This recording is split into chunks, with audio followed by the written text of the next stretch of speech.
good afternoon. I hope you're having an awesome day. And I think this is going to be a short video. At least I'm aiming to make it quite short. That is Friday, and you probably have lots of things to do.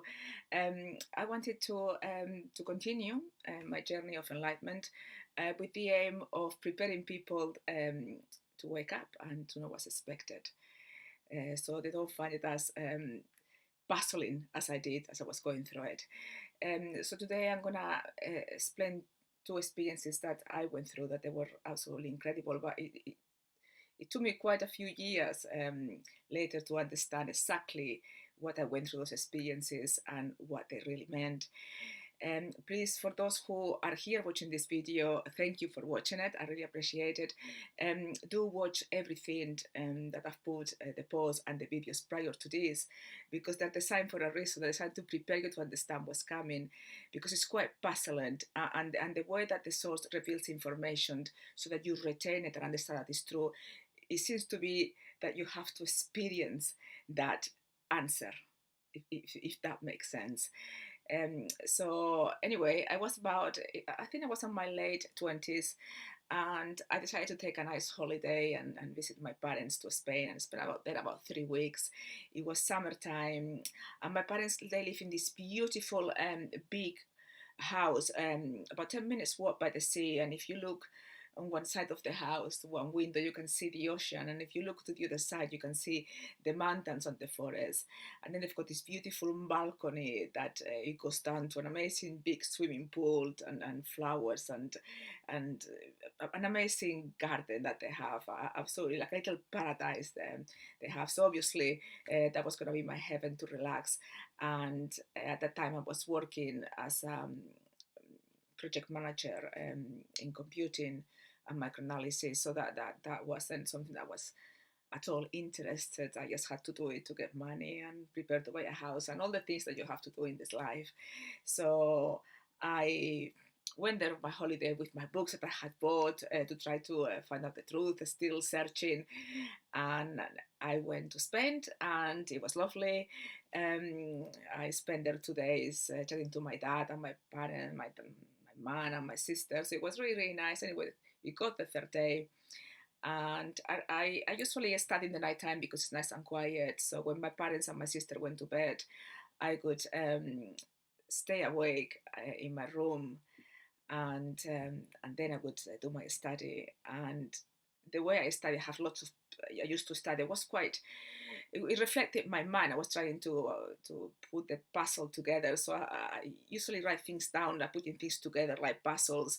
So by the time, by the end of my study night, there would be pieces of paper in the whole bed. So I would be tired, and I thought I'll tidy up tomorrow, and I would just go in a little corner because I'm actually quite tiny if you meet me in real life, and I would fall asleep. And I thought I'll tidy up tomorrow. I just leave the papers there. Anyway, in the middle of the night, I get woken up, and all the papers on the bed were moving. My heart just went bumping. I thought, what's happening here? What are the papers moving on? So I was the only one in the room, and I've never experienced anything like that. The thing is that they were not physically moving. It was like spiritually moving, if you know what I mean. It's like there was another reality there that was moving the papers, but in my reality, in the movie of my life, the papers were not moving, but I could physically, in my body and mind, feel the papers moving, kind of like on a spiritual, energetic way. It was really strange. Regardless of that, I was petrified of that experience. And it went on for a long time, and then one of the sides of the bed was moving, and I was there like frozen, shocked, thinking, God help, what's happening here? Why am I experiencing this now? What's the purpose of this, of the papers moving? I couldn't understand. And then the day after, I didn't say anything to my family because they probably couldn't have believed it, and I totally understood. I just kept quiet. But the night time came, and I was dreading going to the bedroom and going to sleep in case I had another experience like that. So anyway, I stayed away as much as I could, trying to study and take my mind off, till eventually I lie down in an attempt to get some sleep. And as I lie down, I feel the body of a man, like a spiritual being, lying on top of me. Not in any way, not in any abuse or anything. It's like somebody was trying to sleep, and I was on the way. Like if I was on the side of this man's this man body, and I got even more scared. I thought I was going to have a heart attack. I was asking God for help. I thought, my God, what's happening here? It must be a ghost. Must be a ghost. But I've never actually researched ghosts, so I was quite clueless of what I was going through, and then come the, but by that time I was looking a little bit tired. So during the day, I would go to the pool and lie next to the pool and just try to get some sleep. But it wasn't happening. I was shocked and scared, petrified of having to go to sleep in the same bedroom the same night and not being able to say anything. So anyway, there comes the next night. I go to the room again. I didn't want to sleep and experience that, so I thought I'm just gonna stay awake till I completely, collapse and I fall asleep, and hopefully the sleep will be very deep and no ghost will wake me up. So there I go. Was start, doing my things. Eventually, I just fall asleep, and it was as soon as I fell asleep, or it seemed that way. I hear a man with a dog coming into my bedroom, but again the physical door couldn't open, so it's not like my reality was changing, but I could hear the steps. I could hear the dog, barking.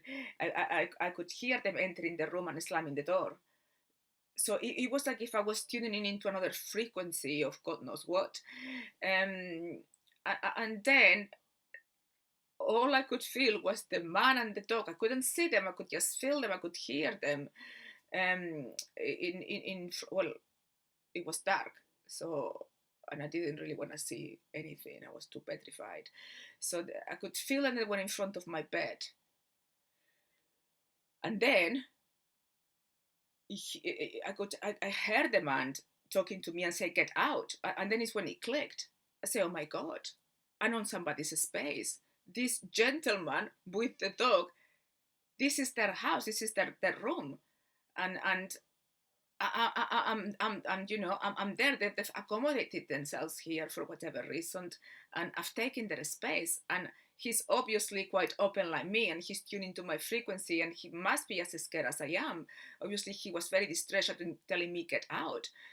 So I thought, so I just come into his space, and I take over, his bed, and I make a complete, because my room was quite messy. I was on holidays, so I thought maybe what I need to do is just make him happy, so it doesn't bother me. So the night, the following night, before preparing to sleep, I tidy up every single thing. I left the room exactly how I first entered it, so I wouldn't accept him. And I just slept in a little corner of the bed, so he could have the whole bed there, and it worked. It just worked.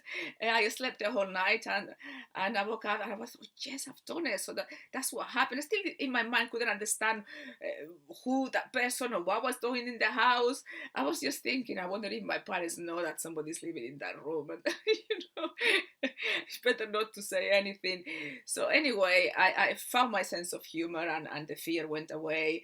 And for the two following nights, nothing happened. So I thought, oh, I mastered this. That's it. The ghost is happy. I'm happy, and we just shared the space for the 3 weeks. Never mind. I didn't pay much attention to that because it wasn't me searching the truth, and I wasn't much into ghosts or stories like that. So it came later, the reason why I went through it, and I'll explain shortly after I explain my two experiences. So that night, I went to bed excited, all good, go to sleep. And in the middle of the night, I wake up, I just need to go to the loo, I need to go for a wee to the ladies' room. And I didn't have enough time to turn the light on because I was just rushing, and I knew exactly where the door was. And, the ladies' room is just right on the right hand side, so I didn't really need the light. I just know. So stand up, walk towards the door, and suddenly my body freezes and I cannot move. What's happening now? And then suddenly it's like my third time. My mind, I don't know, I never experienced that before, and I haven't experienced it since then. And it became like a projector, and there I was watching a movie of a past life because I knew it was a past life. Because the character that I was watching, I knew it was me. It didn't look like me at all, but I know that was me. It was a woman, possibly on her late 50s. Um, she was a little bit overweight, really curly hair, very short, completely different from how I look now. And it was a scene of possibly the 1800. And it gave me the feeling that it was France. It was somewhere in France. That's what I picked up while I was looking at it. It was a beautiful village. It gave me a really sense of comfort and community. It was a small village that they were working on the land, and it was by the sea. It was a really nice weather. People very harmful. I was just there looking at the mesmerized, thinking that's quite sweet. You know how people are doing things in that time and how hardworking they were, and I was thinking, God, that's me. You know, working the land and how different we are from now with all the technology we have. So I was just looking at that, and then these people came to the village, a group of people with guns, and they kill everybody. They commit the genocide, and then I was watching them, that scene, that movie of my past life, and the only one that they didn't kill was me, and the only reason why is because somehow I was by the sea going to get something, or what, I don't know what I was doing by the sea. The rest weren't, and the sea was farther away from these people. So I managed to go into the sea and kind of hide under the water so that they didn't see me while they were killing everybody. And I thought, well, if I go towards the sea, that's what I was thinking. I could pick up the character was thinking. I'm gonna be killed. If I put my head up, I'm gonna be killed. And also, all my loved ones, all my family, all my village is just been killed, and that character of me just gave up and drowned. And I saw it. I saw it, and then I was able to move and then go to the ladies' room, come back, and I sat down thinking, wow, that was me in a past life. That was amazing to see. Um, the reason why I experienced that came later, and I suppose what really helped me was the information from Chris Duncan, isn't it? When he tells you that you are the observer of your reality. And it's like if you're watching a film, isn't it? You're in your projector booth, and you are the director, and then you sit down on the cinema, and you watch the movie of your life. There's a meditation, the emotional record meditation, that is very similar to what I experienced. And as I was observing that, although that I knew that I had been a character, and I knew what the woman was going through, I wasn't affected by her emotions or by her feelings. I was just observing an experience of a past life. And this is exactly how the universe, the superconscious, was training me to observe my reality. The same way I saw a past life, the same way I was witnessing that, everybody being killed and she drowned. I was observing it, and that was okay. That was part of that past life. Or the same, the same. Now it's another frame, another movie, and just to be the observer and not be um, attached and to your feelings and emotions, and associate yourself with them, feeling that identity and that problem solving structure. The other experience of what I call the ghost. It wasn't a ghost, of course it wasn't a ghost, and the experience was absolutely real. And I was asking God many times when I was young, where do we go when we die? Yeah, because see, some people say that they remember their previous lives. They've been coming back here quite a long time. So why are they not back in paradise? I was asking all these questions. So, where are they? And then through my learning, I realized that basically the hero's journey is the time to actually exit the matrix and get back to paradise within, and then when you pass away you'll go directly to paradise. And but you don't really die, you do a transition. It's different for people who's enlightened. And when somebody actually experiences what we call physical death, which is not physical death, what happens is that the problems over the structure, and yet he still has them if they don't break free and they haven't found the knowledge. So most likely, according of their beliefs, whether if they are Buddha, Muslims, or Christians, they'll be deceived, saying that they need to come back to learn whatever lesson, blah blah blah blah blah, and they'll just go back. There will be a time when somebody passes away, the source will be there to welcome, but you're too deceived by the identity and the problems of the structure that most people misses that chance to go to paradise, and most of the people just get sent back here, and the wheel keeps on going till you master your fears and you exit the matrix. So what that experience of the so-called ghost is that well, where are all these people? How many people passes away in a year? So where did they go? And the truth is that I understood this with quantum physics. They are on the same reality. It's just they are a different frequency. And we need to understand that our eyes, our senses, are frequency decoders.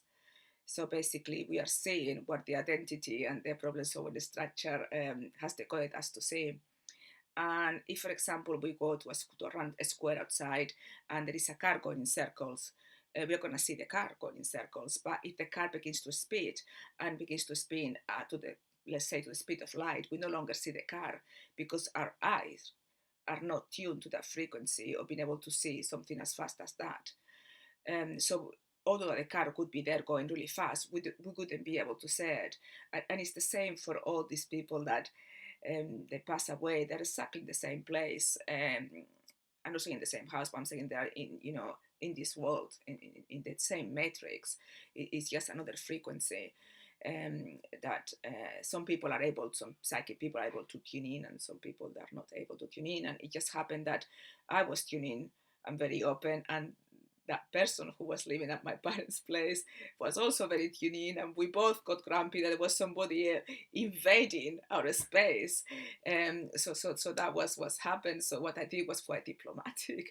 I just, tidy up. I respected the fact that he was on that frequency, and I just was, on the other side of the bed. And that said, somebody who wasn't open, they could sleep. My sister has slept in that room all the time when she goes and visit my parents, and she's never experienced anything like that. So obviously it depends how open you are to different frequencies. So anyway, that is what I wanted to say today. Next time I speak about my journey of enlightenment, it's gonna be something that that actually I always have something to say. My teachers, my family always said to me, Amor, she's always have to say something, the last word. And when I experienced this, I remember that I was speechless for about 5 hours. I had no words to actually comment on what I was experiencing. It was absolutely, totally out of this world, and I really want to share it with you because I think everybody should go through that once in their lifetime. Anyway, have an amazing weekend. I love you all, and I'll speak to you soon. Bye bye.